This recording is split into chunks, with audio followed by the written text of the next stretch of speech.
మామూలు రోజుల్లో జనానికి కనిపించరు. ప్రజా సమస్యలపై పోరాటాలు చేయరు. ఎలక్షన్ టైంలో మాత్రం టికెట్ కావాలంటూ అసెంబ్లీ ఎన్నికల్లో పోటీ చేయడానికి రెడీ అయిపోతారు. ఇదండి తిరుపతి టీడీపీ నేతల వ్యవహారం. ఎప్పుడో ఒకసారి రాష్ట్ర స్థాయిలో పిలుపు ఇచ్చే కార్యక్రమాలను తూతూ మంత్రంగా నిర్వహించి సైడ్ అయిపోతారు. వారు అధికార పక్షానికి భయపడి అలా వ్యవహరిస్తున్నారో లేకపోతే టికెట్ పై గ్యారంటీ లేక కప్పగంతులు వేస్తున్నారో కానీ అక్కడ బలంగా ఉన్న టీడీపీ కేడర్లో మాత్రం అభద్రతా భావం పెరిగిపోతుందట.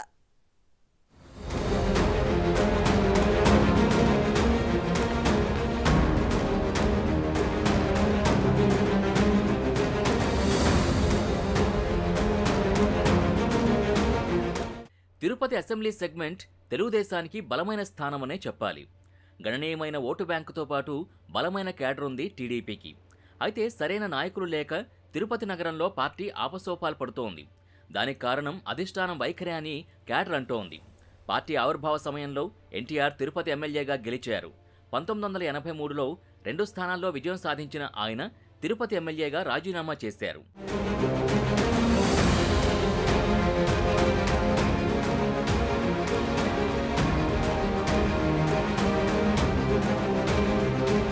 తర్వాత ప్రతి ఎన్నికల్లో టీడీపీ కొత్త వ్యక్తులతోనే ప్రయోగాలు చేస్తూ వచ్చింది. తిరుపతిలో వరుసగా 2 సార్లు పోటీ చేసిన టీడీపీ నాయకుడే కనిపించరు. అయినా పార్టీ బలం మాత్రం గట్టిగానే కనిపిస్తుంది. గత ఎన్నికల్లో తిరుపతిలో టీడీపీ విజయపుట అంచు వరకు వెళ్ళింది.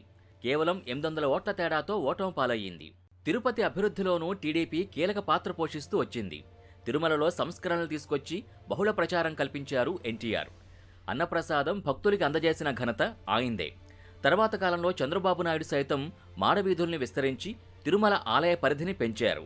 ఇక తిరుపతి సిటీ విషయానికొస్తే స్విమ్స్, బర్డ్స్ లాంటి ఆసుపత్రులతో పాటు పద్మావతి మహిళా యూనివర్సిటీ ఎన్టీఆర్ హయాంలోనే ఏర్పాటయ్యాయి. రాయలసీమలో మొట్టమొదటి సూపర్ స్పెషాలిటీ ఆసుపత్రి స్విమ్స్. తెలుగు గంగ ప్రాజెక్టుతో తిరుపతికి తాగునీటి కష్టాలు లేకుండా చేశారు.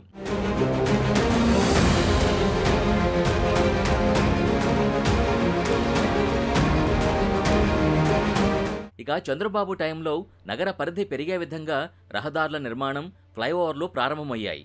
పార్కుల ఆధునీకరణ పెద్ద ఎత్తున చేపట్టారు. దీంతో పాటు తిరుపతి సమీపంలో ఐఐటి, ఐఎస్ఆర్ లాంటి సంస్థల్ని తీసుకొచ్చారు. రేణిగుంట సమీపంలో ఎలక్ట్రానిక్ హబ్ని ఏర్పాటు చేశారు. తిరుపతి విమానాశ్రయాన్ని అంతర్జాతీయ విమానాశ్రయంగా మార్చడానికి కృషి చేశారు. వెంకయ్యనాయుడు సాయంతో స్మార్ట్ సిటీగా తిరుపతికి నిధులు తీసుకొచ్చారు. అయితే చంద్రబాబు హయాంలో అధికారులకి పెత్తనం అప్పగించడంతో పార్టీ శ్రేణులు డమ్మీ అయ్యాయన్న విమర్శలొచ్చాయి.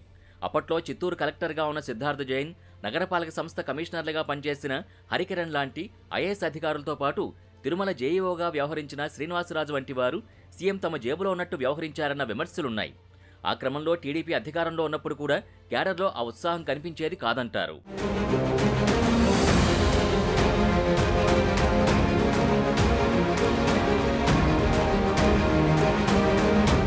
మొత్తానికి అధిష్టానం తీరుతో తిరుపతి టీడీపీకి పెద్ద దిక్కే కరువయ్యారన్న అభిప్రాయం ఉంది.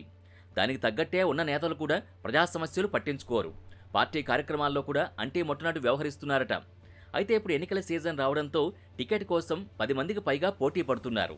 పేరుకి అంతమంది నాయకులున్నప్పటికీ తిరుపతిలోని మాస్టర్ ప్లాన్ రోడ్స్ వ్యవహారం, టీడీఆర్ బాండ్స్ ఇష్యూలకు సంబంధించి నెల్లూరు జిల్లాకు చెందిన టీడీపీ రాష్ట్ర అధికార ప్రతినిధి ఆనం వెంకటరమణారెడ్డి మాట్లాడాల్సి వస్తోంది.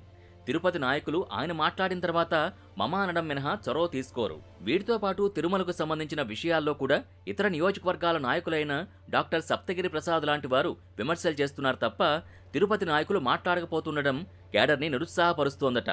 ఫ్లైఓవర్ శుద్ధ వేస్ట్, కేవలం కమిషన్ల కోసం చంద్రబాబు దాన్ని నిర్మించారని Tirupati YCP MLA Bhumana Karunakar Reddy council సమావేశంలో విమర్శించినా టీడీపీ నుంచి కౌంటర్ ఇవ్వడానికి ఒక్క నాయకుడు కూడా ముందుకు రాలేదంటే పరిస్థితి అర్థం చేసుకోవచ్చు.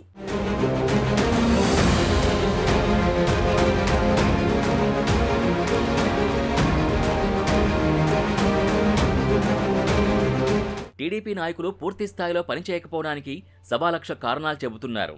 ముఖ్యంగా ఆస్తులు ఆక్రమించుకుంటారని భయమట. కేసులు, దాడుల భయమని చెబుతున్నారు. చివరికి టికెట్ ఆశించే నాయకులు సైతం బలంగా ఎదుటి పార్టీని విమర్శించే స్థితిలో కనిపించటం లేదు. ఇది కార్యకర్తలకు ఇబ్బందిగా మారిందంటున్నారు. రేపు ఎన్నికల్లో బూత్ స్థాయిలో పనిచేసే తమకి ఈ నాయకులు ఎలా రక్షణ కల్పిస్తారని అనుమానాలు వ్యక్తం చేస్తున్నారు. మరి సొంత జిల్లాలో ఈ పరిస్థితిని చంద్రబాబు ఎలా చక్కదిద్దుతారో చూడాలి.